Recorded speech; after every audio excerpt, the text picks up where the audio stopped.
Atalo fatu ma fafelo yatu le nganga fa loalo il mai mo mai sa mo le nei fo itu la le nei yaso yo mo malu fa le tala le lei yo mo malu fa le tunu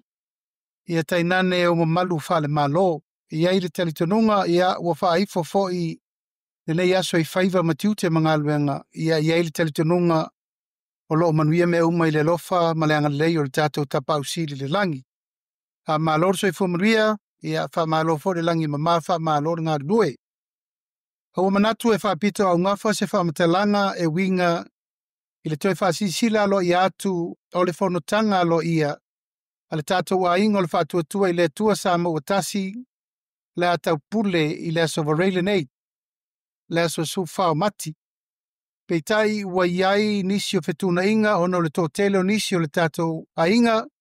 mala ulangolango na talo sanga mai pe mata mafai ona toi fetuna ile tato waso mai les farele e tu les tonai. O lewa abatuaine nei fa salunga lo ia e fa mautu inai le fatino ino le tato ATM por tato fontanga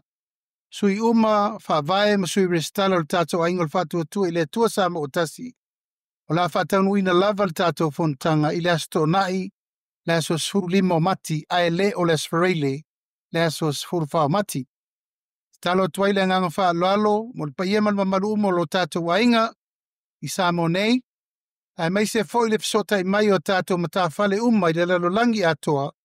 wa fetu nai le tato AGM i le sto nai le so lima ai le o les farele le so malfa nei fetu nai nga uma fai ona ia mafai ona tato pule se tulanga tasi ina ia maua umai a tatou sui langolango more nei fono tanga taua. E amata le tatou fono tanga i le tau lasto na i le tu la valu le taiao, e te tala i fo i le tatou le stala mo i lato uma o loa ngai mai, e fia le stala e le amata ina le tatou fono i le tu la iwa i le taiao, o na fasolo i lava lea se ia maea. O le tatou fono tanga o le auswia le tatou no fonga tututonu, i le maota o Samoa i Vaiteli. Ma yel tel tununga la tatou talo ile tua e tatou felo i soifo manuia ma soifo maua i lona alofa malona anglelei. Ai mana tua mai le tatou au lango uma tau ni mai la restala masani tatou ni nai tatou restala neta usanga ma mata alo ia i le tatou fontanga alo ia.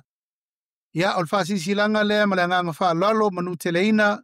fa sausaunga o tutoyo le nei aso tatou fesila fa i le taiao malama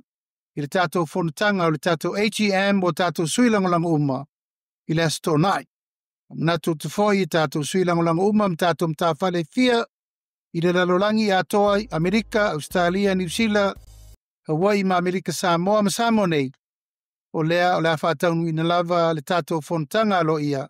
i le asto nai nei aso surlima o mati e pei o na tuetu ina atua il nei fasi silanga. Ia manuia fasau ngā Samoa ni nei tūla le fiafi. Manuia to engo le aso tuto e soifua mai manuia.